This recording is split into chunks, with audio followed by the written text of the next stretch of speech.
inakuwa vipi position ya Muislamu ambaye amejaliwa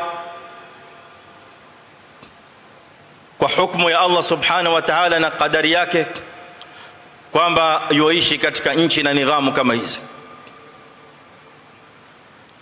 Tukirudi katika mafsada ya kwanza ya kwamba nidhamu hii ya uchaguzi imejengewa juu ya nidhamu na fikra ya demokrasia ambayo ni ukafiri. Wanazuoni wetu wa Kiislamu walikusanyika katika jopo katika kamati ya kielimu al-Majma' al-Fiqhi al-Islami mji wa Makkah al-Mukarrama mnamo mwaka 1428 Hijria sawia na mwaka 2007 miladia. Katika kikao chao cha 19 wakalitizama swala hili linalohusu waislamu ambao wanaishi katika miji kama hii isiyo hukumu kwa hukumu za Kiislamu, isiyo kwenda kwa sheria ya Allah subhanahu wa ta'ala na mtume wake. Vipi hukumu ya muislamu inamhusu kuhusiana na fikra au nidhamu kama hizi? Qarar iliyotoka kwa Majma' al-Fiqh katika daurati 19 mnamo mwaka huu tulioutaja ni kwamba hili ni swala linalozingatia al-masalih wal mafasid, na inajuzu, inafaa, inaruhusiwa kwa Muislamu kuingia na kushiriki katika mifumo kama hii kwa lengo la kuzingatia ya kwamba Muislamu ambaye anakusudia kujihusisha na shughuli hii liwe lengo lake ni kwamba ni lengo la kujaribu kuleta mabadiliko mazuri kwa Waislamu, ni lengo la kuangalia maslahi ya Waislamu, lengo la kufanya bidii ya kwamba Waislamu wanaoishi katika nchi kama hizi wasifikie marhala ambayo watakuwa hawana watu wa kuwatetea haki zao na kusimamia mahitaji yao na kupeleka mbele miswada yao na kuhakikisha ya kwamba haki zao za kiwananchi hazijalemewa wala kunyanyaswa ya kwamba wao ni kidogo, na kwamba haki zao za kutekeleza ibada, haki zao za kumwabudu Allah subhanahu wa ta'ala na kumpwekesha na kutekeleza yale ya wajibu katika dini yao kadhalika yote yametekelezwa. Kwa hivyo ikiwa kushughulika katika shughuli kama hizi Muislamu ataingia kwa lengo hilo na kufanya bidii kadhalika kuwaepushia Waislamu wanaoishi katika nchi kama hii na kuwaondolea baadhi ya shari na balaa na mambo ambayo au mambo na fikra ambazo zinaweza kuja baadaye kuwaletea shari na mambo ya ufisadi, basi ni jambo na shughuli ambalo wanazuoni hao wamelipitisha kwa makubaliano, kwa itifaq baina yao. Mafsada ya pili ambayo ni mafsada ya asabia, mafsada ya kwamba inafikia hadi Waislamu wanagombana na wanateta na wanajenga chuki, kisa na sababu na maana ni mgawanyiko wa vyama.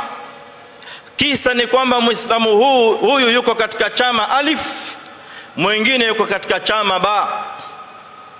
Kwa hivyo hawa Waislamu wawili wanapigana vita, wako tayari kupigana na pengine wako tayari hata kumwaga damu. Hili ni jambo la hatari. Waislamu wanaonywa vikali na Mtume sallallahu alaihi wasallama na kufanya mambo ya upuzi kama haya. Katuambia bwana Mtume alayhi salatu wasalam katika hadithi aliyopokea Imam Muslim kutoka kwa Jundub ibn Junada radhiyallahu anhu, قال man mata tahta rayatin immiya, Muislamu yoyote ambaye atakayefariki, atakayekufa chini ya bendera ya upofu, chini ya bendera ya upuzi, bendera ya dhulma, bendera ya mambo yasiyokuwa ya maana, si mambo ya dini, si mambo ya sheria ya Allah subhanahu wa ta'ala, mambo ya kidunia tu ya upuzi. Tahta rayatin immiya yad'u asabiyya. Muislamu huyo amefariki kwa sababu alikuwa anapigania uasabia, anapigania chama, anapigania mtu, anapigania fikra ya kidunia ambayo la yanfa'uhu fi dinihi wala dunya, haimjengei dini yake mbele ya Allah subhanahu, wala haimjengei dunia yake kwa manufaa ya dini ya aina yote, bali ni maslahi ya kupita njia. Wama alhayatu dunya illa mata'ul ghurur, ni mata'ul ghurur ya kupita njia tu. Muislamu anayefariki katika kifo kama hicho, yad'u asabiyya au yantasiru ila asabiyatin, au anatetea uasabiyya, faqitlatun jahiliya. Mtume sallallahu alaihi wasallam anatuambia hiko ni kifo cha ujinga, hicho ni kifo cha ujahilia. Muislamu atakayekufa katika hali kama hiyo afahamu ya kwamba amekufa katika hali ya ujinga na ujahilia. Kwa hivyo kuna umuhimu mkubwa sana ayuha ikhwa, tubebe risala hii ya Mtume sallallahu alaihi wasallam ya kwamba pamoja na matukio haya yanayotokea katika nchi kama hizi, tushajaliwa kuweko ndani ya nchi hizi, hamna budi isipokuwa nidhamu ndiyo hiyo ambayo imetukabili. Hakuna nidhamu wala njia nyingine ya kusimama kiongozi isipokuwa kupitia kwa nidhamu hiyo. Na itokeapo ya kwamba imesimama haja ya Muislamu kushiriki kama tulivyotanguliza, basi tuzingatie ya kwamba haya ni mambo ambayo yanakwenda kwa mwongozo maalum katika sheria. Muislamu asiteleze, Muislamu asighafilike wala asisahau katu kusimama siku moja ili kutetea asabia, ili kusimamisha asabia, ili kupigana kwa ajili ya asabia, ukabeba silaha kwamba fulani na fulani ndiye anayestahili kushinda. Ukisema kinyume cha hivyo, damu yako naimwaga. Huu ni ujahilia, huu ni ujinga. Na anayefariki katika hali kama hiyo amefariki katika kifo cha ujinga na kifo cha jahilia. Maneno ya Mtume Muhammad sallallahu alaihi wasallam. Mafsada ya pili na ya tatu na ya nne yanaondolewa mafsada haya au yanazingatiwa na kupunguzwa na Muislamu kwa kuzingatia maafa mabaya yanayoletwa na mafsada kama haya. Waislamu wafanye bidii ili waondoe mafasidi kama hizi ambazo zinakuja pamoja na mifumo kama hii.